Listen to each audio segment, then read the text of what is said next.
오늘 말씀은 사무엘상 1장 9절에서 28절까지의 말씀입니다. 내게 고통스러운 순간이 찾아올 때, 내가 견디기 힘든 일을 만날 때 나는 어떻게 무엇을 하는가? 우리가 만나는 고난, 고통의 순간을 우리가 어떻게 맞을 수 있을까? 이런 생각이 들더라고요. 오늘 말씀을 보면서. 답을 먼저 이야기하면 우리 흔히 하는 이야기입니다. 고난을 기회로 만드는 거다.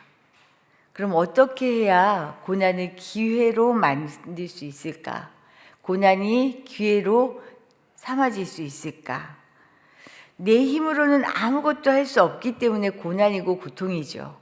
내가 그냥 손쉽게 할 수 있는 일이면 고난이고 고통이 아닙니다.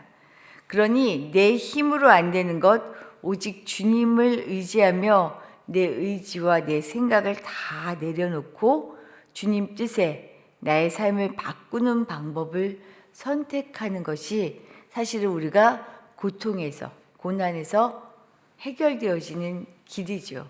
아는데 쉽지가 않은 거죠. 약할 때, 힘들 때, 도움이 필요할 때 주님을 강력한 무기로 쓸 수 있는 사람이 사실은 믿음의 사람입니다. 내가 아무것도 할 수 없을 때 주님이 내 삶에 힘이 되는 무기를 쓸 수 있는 사람. 이런 점에서 오늘 본문에 등장하는 한나는 자신의 가장 고통스러운 상황을 주님이라는 무기를 통해 완전히 기회로 바꾼 사람입니다. 그래서 오늘 본문을 통해 주님이라는 가장 강력한 파워풀한 무기를 내 삶에 사용하는 이것을 매뉴얼처럼 한번 살펴보려고 해요. 주님이라는 무기를 사용하는 첫 번째 매뉴얼 뭘까요? 간절하고 솔직한 기도입니다. 이것으로 로그인해야 돼요. 로그인. 10절 말씀을 보면 이렇습니다. 한나가 마음이 괴로워서 여호와께 기도하고 통곡하며. 사무엘의 엄마가 되죠. 하지만 한나는 아기를 낳지 못했어요. 남편의 사랑을 받고 남들 부러워할 만큼 누리며 사는 것 같습니다. 재산도 한나에게 더 많이 줬거든요. 그런데 채워지지 않는 슬픔으로 가득해요. 오히려 이거 다 없어도 좋으니 아기만 있었으면 좋겠다라는 생각이 들었을 거예요. 우리도 그러잖아요. 많은 것이 있지만 가지지 못하는 한 가지 때문에 사실 힘들잖아요. 그 가지지 못하는 게 나한테 치명적으로 느껴질 때가 너무 많잖아요. 한나가 그랬습니다. 그래서 자신의 괴로운 마음을 가지고 성전으로 가서 하나님께 기도합니다. 그리고 남편의 다른 아내 분인나에게는 자식이 있는데 자신에게는 없어요. 이 비참하고 괴로운 마음을 하나님 앞에 쏟아 놓습니다. 아기에 대한 열망이 얼마나 간절했는지 아기를 주시면 그를 다시 하나님께 드리겠다라고 얘기해요. 한 번 갖기만 해도 좋겠다라는 간절함이 담겨 있죠. 하나님 주시면 제가 다시 드릴게요. 이런 서원을 합니다. 한나가 하나님께 서원하는 장면을 보면 스스로를 가리켜 3번이나 이렇게 얘기해요. 주의 여종이라고. 여종이라고 자신을 낮추면서 오직 이렇게 아무것도 할 수 없는 내가 낮고 낮은 여종 아닙니까? 오직 주님의 도우심을 그러면서 간구합니다. 이것이 11절이에요. 우리 11절 사무엘상 1장 11절 말씀 같이 한번 읽어보겠습니다. 서원하여 이르되 만군의 여호와여 만일 주의 여종의 고통을 돌보시고 나를 기억하사 주의 여종을 잊지 아니하시고 주의 여종에게 아들을 주시면 내가 그의 평생에 그를 여호와께 드리고 삭도를 그의 머리에 대지 아니하겠나이다. 주의 여종입니다. 주의 여종입니다. 주의 여종입니다. 하나님 앞에 이렇게 간구하는 거예요. 도우심을 구하고 있죠. 얼마나 마음이 슬프고 낙심이 되었는지 큰 소리로 기도할 힘도 없지 않았나라는 생각이 들어요. 우리 그럴 때 많지 않아요? 이게 힘을 내서 소리를 낼 수도 없이 기도할 때 있잖아요. 소리는 없이 웅얼웅얼 거리듯 기도를 하니까 당시 제사장 엘리는 한나가 술에 취했나 보다라고 오해까지 하며 꾸짖습니다. 그러나 하나님은 아셨어요. 한나의 솔직한 마음, 정직한 마음, 그의 진심을 아셨습니다. 큰 소리가 아니어도 멋진 단어를 사용하지 않아도 우리의 중심을 보시는 하나님께서는 한나의 마음을 충분히 알아들으셨어요. 아니, 오히려 이토록 진심을 다해 간절히 찾는 때를 기다리신 거죠. 주님이라는 무기는 가만히 감나무 아래 앉아서 감이 떨어지기를 기다리는 것이 아니에요. 내가 먼저 기도를 통해 로그인하는 거예요.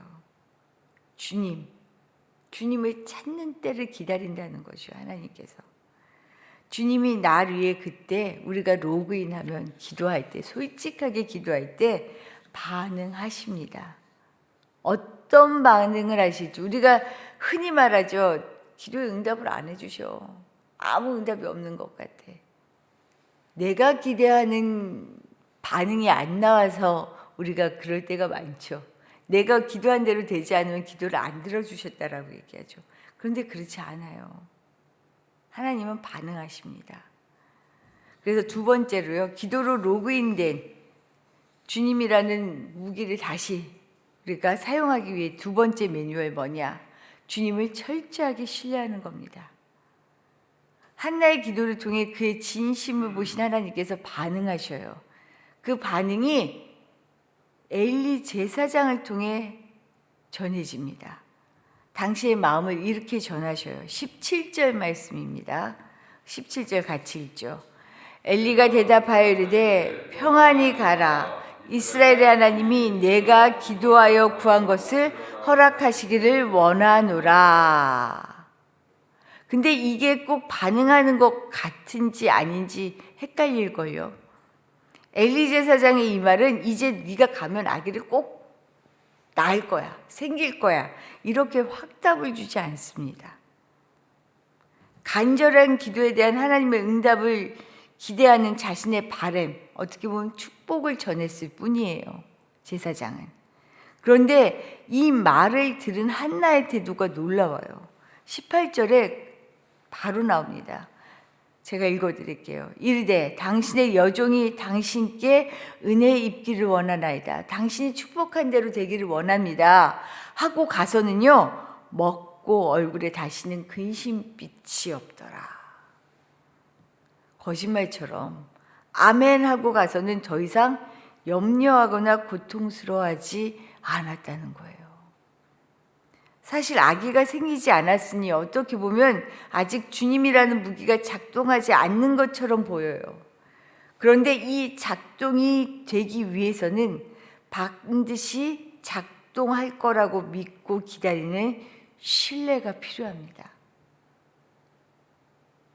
하나님은 어떤 방법으로 응답하실지는 나도 아무도 알 수 없지만 정확한 것이 있어요. 나에게 가장 유익한 방법으로 응답해 주실 거다라고 하는 거죠. 이것에 대한 신뢰, 이것을 믿고 나아가는 것, 이것이 진짜 기도의 힘이죠. 지금 한나에게 이런 믿음이 있는 거예요. 근심빛이 떠나갈 정도로 완전히 믿고 신뢰하니 지금 더 이상 고통스럽지 않은 거죠.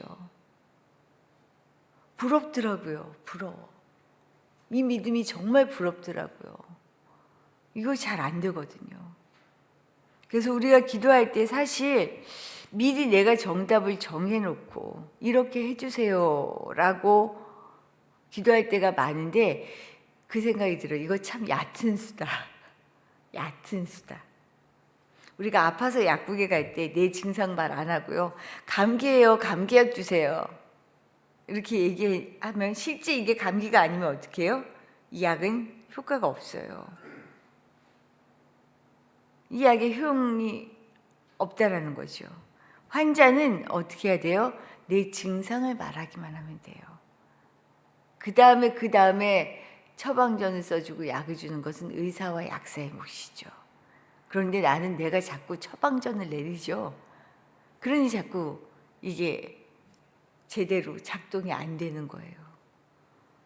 우리는 하나님께 우리의 솔직한 마음, 우리의 솔직한 상황을 진실하게 내어놓고 주님이 가장 좋은 것으로, 나에게 가장 필요한 것으로 응답해 주실 거야 라는 신뢰를 가지고 기도하면 됩니다. 주님이라는 그럼 이 무기를 사용하는 마지막, 사용할 수 있는 매뉴얼이 남아있어요. 마지막은 내 몫을 끝까지 하는 겁니다. 한나의 기도대로 하나님이 그에게 아기를 주셨어요. 놀랍죠? 그럼 그 다음은 무엇일까요? 나는 이제 주셨으니까 끝? 아니라는 거죠. 내가 기도하며 했던 하나님과의 약속, 그 마음을 기억하고 실행하는 것입니다. 금이야 오기야 젖을 물리며 키운 아기, 얼마나 귀했겠어요. 정말 꿈 같지 않았겠어요. 세상에 그 무엇과도 바꿀 수가 없죠. 그 아기가 이제 겨우 젖을 뗐을 때 한나는 자신의 그 약속을 따라 아기를 하나님께 내어 맡깁니다. 24절 말씀 읽어볼까요? 24절입니다. 젖을 뗀 후에 그를 데리고 올라갈새 수소 3마리와 밀가루 1에바와 포도주 1가죽부대를 가지고 실로 여호와의 집에 나아갔는데 아이가 어리더라. 이제 아이를 하나님께 정말 드리기 위해 갑니다. 근데 이 아이가 어려요. 젖을 막 뗀 어린아이예요. 놓고 올 수 있겠어요? 더군다나 엘리 제사장의 아들들은요, 다음 장에 그 3장인가에 보면 악평이 나 있어요. 예전 성경엔 불량자라고 얘기하고 지금 개역 개정판에서는 행실이 나빴다. 자식 하나 간수 못하는 아버지에게 내 아들을 맡기는 것, 제사장이지만 쉽지 않아요. 한나의 믿음이 대단하다라는 생각이 들어요. 핑계 댈 수 있었을 것 같아요. 그런데 핑계 대지 않습니다. 약속대로 약속을 지키죠. 자기가 끝까지 해야 될 몫을 알고 있어요. 그렇게 데려다 놓은 아들, 내가 이 아기 없으면 죽을 것 같아서 우리 같으면 꼭 붙잡고 있을 것 같은데 이야기를 내놓는데 그 다음 대단하죠. 하나님께서 이 마음을 보시고 복을 더하셔요. 아들 3에 딸 2을 더합니다. 한나가 그거 그때 기대할 수 있었겠어요? 어렵게 이렇게 아기를 낳았는데 아무 기대 없이 자기의 마음을 다 내어놓고 하나님께 정말 기도한 대로 살아가니까 하나님께서 주시는 복이에요. 먼저 그의 나라와 의의를 구하라. 그리하면 이 모든 것을 더하시리라 하신 말씀이 이런 것이 아닌가라는 생각이 들어요. 하나님 앞에 우리는 그저 기도한 대로 살아가는 것입니다. 하나님께서 우리에게 당신의 독생자 아들을 보내주신 것은 그를 통해 구원을 이루기 위함이에요. 이 구원은 내세뿐 아니라 지금 여기에서부터 하나님의 통치 아래 그의 자녀로 살아가는 것, 이 모든 통정적인 구원을 의미합니다. 우리가 하나님 나라의 백성으로 살아가는 길은 그래서 오직 주님이라는 이 매뉴얼을 이 땅에서 사용할 때, 매뉴얼대로 살아갈 때 우리가 이 땅에서도 하나님의 자녀로 살아갈 능력, 힘을 얻을 수 있는 거죠. 주의 오심을 기다리는 대림의 계절이죠. 주님이 다른 그 어디에 오시는 것이 아니라 바로 이런 내 삶 속에 오시는 것입니다. 내 삶 가운데 내가 주님을 맞이할 수 있는 이것, 이런 복이 어디 있겠어요? 오늘 이 복 가운데 살아가실 수 있기를 축복합니다. 우리 주신 말씀 생각하며 기도하도록 할게요. 주님 앞에 날마다 기도하고 있지만 이 기도가 정직하고 솔직한 기도, 그리고 어때요?